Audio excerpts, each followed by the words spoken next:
ಇಂದಿನ ಪತ್ರಿಕಾಗೋಷ್ಠಿಗೆ ಆಗಮಿಸಿರ್ತಕ್ಕಂಥ ಮಾಧ್ಯಮದ ಎಲ್ಲ ಬಂಧುಗಳಿಗೆ ರಿಪಬ್ಲಿಕನ್ ಪಾರ್ಟಿ ಆಫ್ ಇಂಡಿಯಾದ ವತಿಯಿಂದ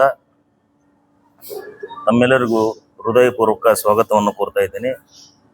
ಈ ಪತ್ರಿಕಾಗೋಷ್ಠಿಯಲ್ಲಿ ನಮ್ಮ ಸದಾಶಿವ ಸಿಂದ್ರಿ, ಶರಣಬಸು ಹರಿಜನ, ಸುಖದೇವ್ ಮೇಲಿನಕೇರಿ, ಪರಸು, ಸದು ಒಡೆಯರ್ ಮತ್ತು ಇನ್ನೂ ನಮ್ಮ ಸಂಘಟನೆಯ ನಮ್ಮ ಪಾರ್ಟಿಯ ಕಾರ್ಯಕರ್ತರು ಆಗಮಿಸಿದ್ದಾರೆ. ಅವ್ರ ಪರವಾಗಿಯೂ ತಮ್ಮಲ್ಲಿ ನಾನು ಇನ್ನೊಮ್ಮೆ ಸ್ವಾಗತವನ್ನು ಬಯಸ್ತಾ ಇದ್ದೇನೆ. ಇಂದಿನ ಪತ್ರಿಕಾಗೋಷ್ಠಿಯ ಉದ್ದೇಶ ಏನಪ್ಪ ಅಂತಂದ್ರೆ, ಮಾನ್ಯ ಇಂಡಿ ಮತಕ್ಷೇತ್ರದ ಶಾಸಕ ಯಶವಂತರಾಯ ಗೌಡ ಪಾಟೀಲ್ ಈತ ಏನು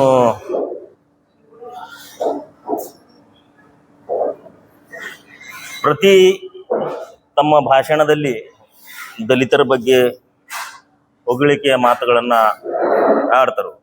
ಎಲ್ಲರ ಬಗ್ಗೆನೂ ಮಾತಾಡ್ತಾರೆ, ಆದ್ರೆ ರಾಜಕೀಯ ಐತಿ ಮಾತಾಡಲಿ. ಆದ್ರೆ ಇಲ್ಲಿ ಏನಾಗ್ಯದಪ್ಪ ಅಂತಂದ್ರೆ, ಒಂದು ಹಸುಗೂಸು ಹೆಣ್ಣು ಮಗು ಅದಕ್ಕೆ ಬೋನ್ ಮ್ಯಾರೋ ಆಗಿತ್ತು. ಅದಕ್ಕಾಗಿ ಅವರು CMನ ಫಂಡ್ನಾಗ ಏನು ಪರಿಹಾರ ಕೊಡಿಸ್ರಿ ನಮ್ಗೆ ದವಾಖಾನೆ ಖರ್ಚಿಗೆ ಅಂತೇಳಿ ಅವ್ರ ಹತ್ರ ಒಂದು 4-5 ಜನ ವಕೀಲರು ಮತ್ತು ಆ ಕೂಸಿನ ತಂದೆ ಹೋದಾಗ ಈ ನಾಲ್ಕು ಯಶವಂತರಗೌಡ ಏನು ಹೇಳ್ತಾನಂದ್ರೆ, ಅದು ಮರುಭೂಮಿ ಇದ್ದಂಗೆ, ಅಲ್ಲಿ ಬೋರ್ ಹೊಡೆದ್ರೆ ನೀರು ಬೀಳಲ್ಲ. ಅಂದ್ರೆ ಇದರ ಅರ್ಥ ಏನಪ್ಪಾ ಅಂತಂದ್ರೆ, ಒಂದು ದಲಿತ ಏನ ಹೆಣ್ಣು ಕೂಸ ಐತಿಲ್ಲ, ಅದು ಬದುಕಲ್ಲ, ಸಹಿತದನ ಲೆಕ್ಕಿಗೆ ಹೇಳ್ತಾನೆ. ಅಂದ್ರೆ ಇವ ಎಂತ ನಾಲ್ಕು ಇದ್ದಿರ್ಬೇಕು, ಎಂತ ದ್ರೋಹಿ ಇದ್ದಿರ್ಬೇಕು ಈ ದಲಿತರ. ಅದ್ರ ಬಗ್ಗೆ ಆ ಕೂಸಿನ ತಂದೆ ಮಾತಾಡಿದ್ದು ನಾ ವಿಡಿಯೋ ಈ ಸದ್ದ ನಿಮ್ಗೆ ತೋರಿಸ್ತೀನಿ. ಆಡಿಯೋ ತಮಗೆ ಕೇಳಿಸ್ತೈತಿ, ಅದಕ್ಕೆ ದಯಮಾಡಿ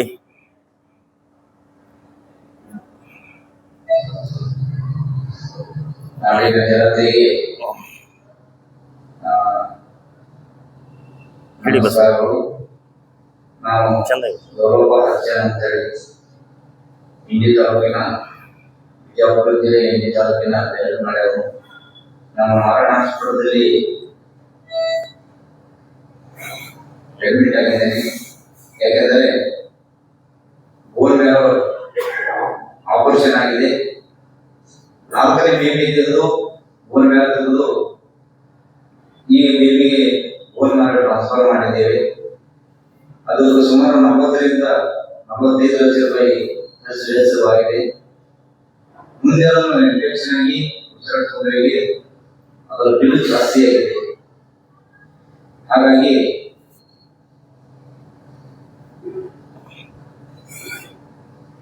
ನಾನು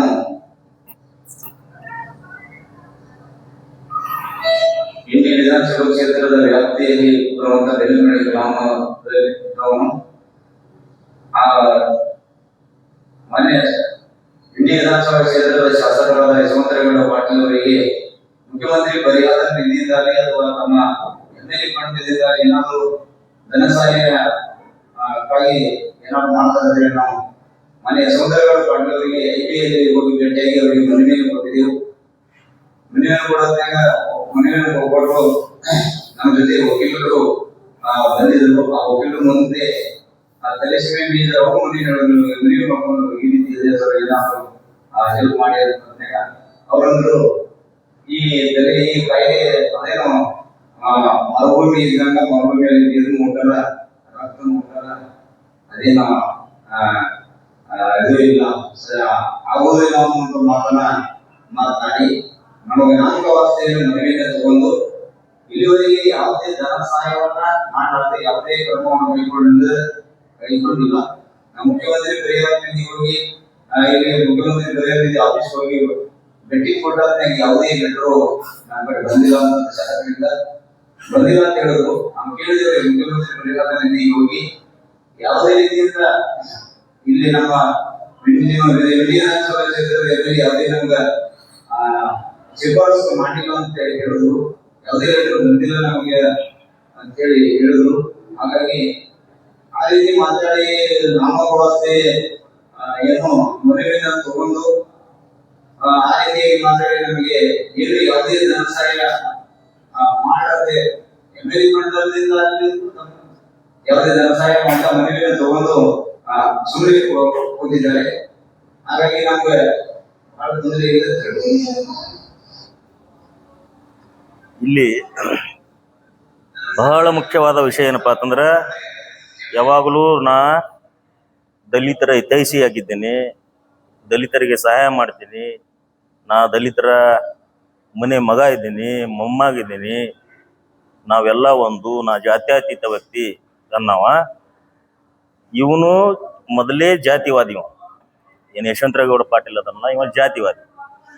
ಆಮೇಲೆ ಇನ್ನೊಂದೇನಪ್ಪಾ ಅಂತಂದ್ರೆ, ಅಸ್ಪೃಶ್ಯತೆ ಏನಾದ್ರೂ ನಮ್ಮ ರಾಜ್ಯದಾಗ ಎಲ್ಲರೇ ಉಳಿದಪ್ಪ ಅಂತಂದ್ರೆ ಈ ಯಶವಂತರಾವ್ ಪಾಟೀಲ್ನ ಸ್ವಂತ ಊರಾಗ.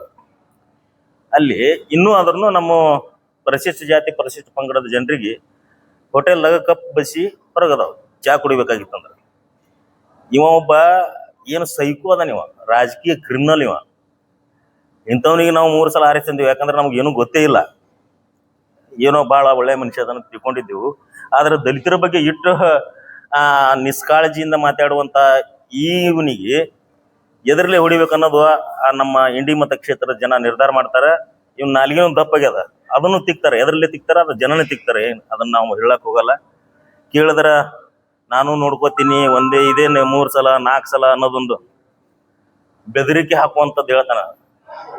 ನೋಡಪ್ಪ, ನಾವು ಎಲ್ಲಾನು ತಯಾರಿದ್ದೇವೆ, ನೀ ಎದಕ್ ಬರ್ತಿ ಬಾ, ವಿಚಾರದಿಂದ ಬರ್ತಿದ್ರ, ನಿನ್ ತಿಂಡಿದ್ರ ಬಾ, ನೀ ಬಡಗಿಯಿಂದ ಬರ್ತಿದ್ರ ಬಾ, ನೀ ಪೆನ್ನಿನಿಂದ ಬರ್ತಿದ್ರ ಬಾ, ನಿನ್ನ ತಾಕತ್ ಏನದ ಅದನ್ನ ಹೇಳು, ನಾವು ಓಪನ್ ಆಗಿ ಬರ್ತೇವೆ. ನಿನ್ನಂಗೆ ಬೆನ್ನಾಗ ಚೂರಿ ಹಾಕಲ್ಲ.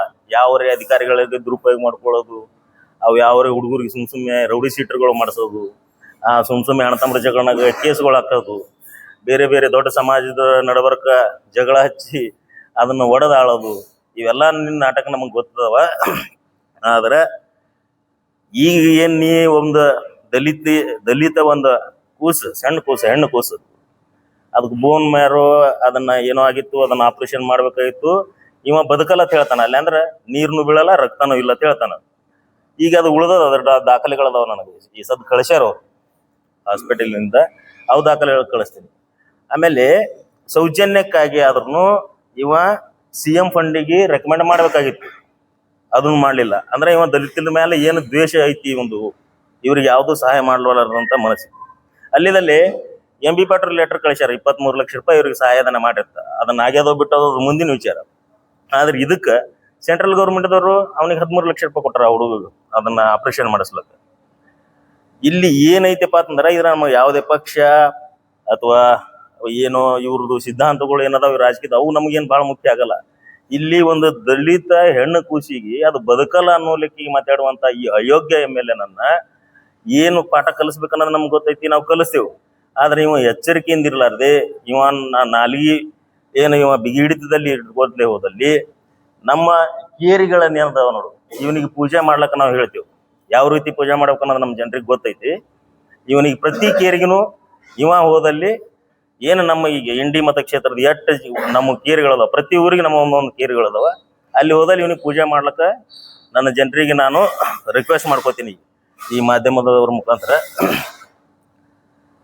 ಮುಖ್ಯವಾಗಿ ಈ ಒಬ್ಬ ಈ ಜಾತಿವಾದಿ MLA ಏನದಲ್ಲ, ಮತ್ತ ಇವನಿಗೆ ಏನಾಗ್ಬಿಟ್ಟದ, ಸೊಕ್ಕ ಬಂದದ.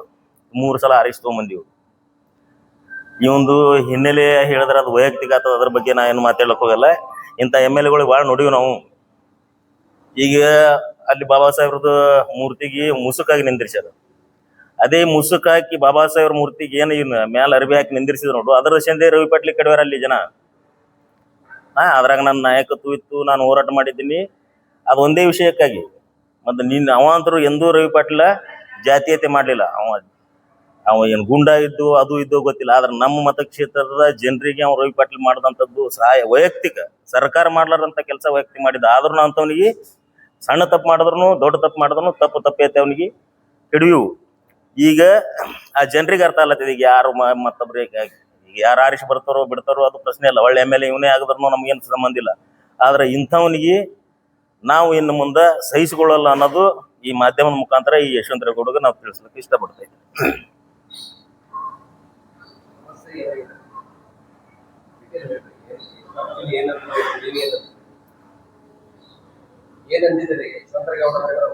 ಕೇಳಿದ್ರಲ್ಲ, ಅವ್ರ ತಂದೆನೇ ಹೇಳಿದ್ರಲ್ಲ, ಈಗ ಇವ ಏನು ದಲಿತ ವಿರೋಧಿ ಮನಸ್ಥಿತಿ ಐತಿ, ಇವನು ರಕ್ತನಾಗ RSS ಕುದಿಲ ಐತದ, ಇವ ಕಾಂಗ್ರೆಸ್ ಮುಖವಾಡ ಹಾಕೊಂಡನ, ಇವ ಕಾಂಗ್ರೆಸ್ ಮುಖವಾಡ ಹಾಕೊಂಡನ. ಒಬ್ಬೊಬ್ರು ಈಗ ಏನಾಗ್ಯದಂದ್ರ, ಮೊದಲು ಅವ್ ನಾಟಕ ಮಾಡ್ತಿರೋ ಹಂಗ, ಇವ್ ಭಜನಗೌಡ ಇವ ಹಿಂದುತ್ವ ಮುಖವಾಡ ಹಾಕೋತಾನ, ಇವ ಕಾಂಗ್ರೆಸ್ ಮುಖವಾಡ ಹಾಕೊಂಡ್ರು RSSನಾಗ ಇರ್ತಾನ. 8 ಮಂದಿ RSS ದವ್ರು ಏನ್ ರಾಷ್ಟ್ರಪತಿ ಅದು ಇದು ಕಾಂಗ್ರೆಸ್ದಾಗ ಆದ್ರಲ್ಲ, ಅವರು ಎಲ್ಲ RSS ದವ್ರಿ. RSS ಬೆಳೆಸ್ದವ್ರೆ ಕಾಂಗ್ರೆಸ್ದವ್ರು ಅದಾರ. ಅದ್ರದ್ದು ಫಲ ಈಗ ಬಿಜೆಪಿ ಇರುತ್ತಿಲ್ಲ.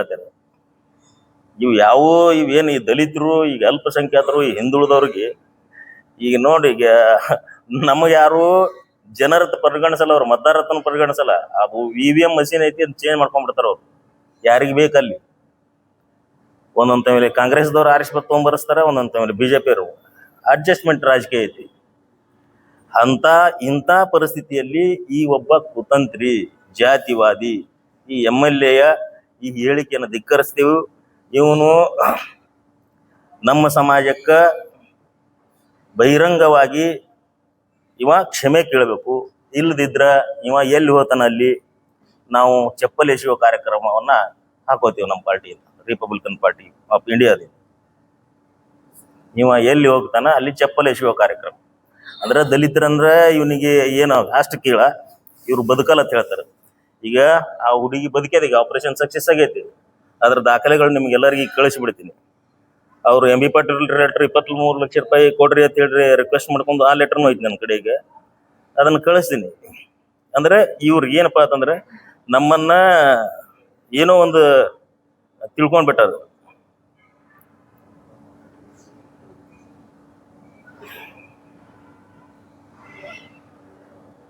ಅಲ್ಲ, ಈಗ ಈ ಯಶವಂತರೇಗೌಡಗಂತೂ ನಾವು ಈಗ ಇಷ್ಟಕ್ಕೆ ಸೀಮಿತ ಮಾಡೋದಿಲ್ಲ. ಇಲೆಕ್ಷನ್ ಬರುತ್ತಾನ, ಇಲೆಕ್ಷನ್ ಬಂದ್ಬಳಕ್ ಮತ್ತೆ ನೀವು ತಪ್ಪು ತಿಳ್ಕೊಬಿಟ್ರೆ ಹೊಳ್ಳೆ ಕಡೆ ಹೋಗ್ತಾರ ಅಂತೇಳಿ ಇಲ್ಲ. ಒಂದ್ಸಲ ಹೆಜ್ಜೆ ಇಟ್ಟು ಅಂದ್ರೆ ಮುಗಿದೋಯ್ತು. ನಮ್ಮ ಹೋದ್ಸಲ ಪತ್ರಿಕಾಗೋಷ್ಠಿಯಲ್ಲಿ ಹೇಳಿದ್ದೇನೆ, ನಮ್ಮ ಸ್ವಾಭಿಮಾನಕ್ಕೆ ಧಕ್ಕೆ ಎಲ್ಲಿ ಬರ್ತದ ಆ ಕಡೆ ಚಪ್ಪಲ್ಸ ಮುಖ ಮಾಡಿ ಬಿಡ್ಬೇಡ್ರಿ ಅಂತ ಹೇಳ್ಯಾರ. ಹಂಗ ನಾವು ಯಶವಂತರೇಗೌಡನ ಕಡೆ ಚಪ್ಪಲ್ಸ ಮುಖ ಮಾಡಿ ಬಿಡಲ್ಲ. ಇದನ್ನ ಮಾಧ್ಯಮದವರು ನಮ್ಮ ಮೇಲೆ ವಿಶ್ವಾಸ ಇಡ್ರಿ ಅಂತ ಕೇಳ್ಕೊತೀವಿ.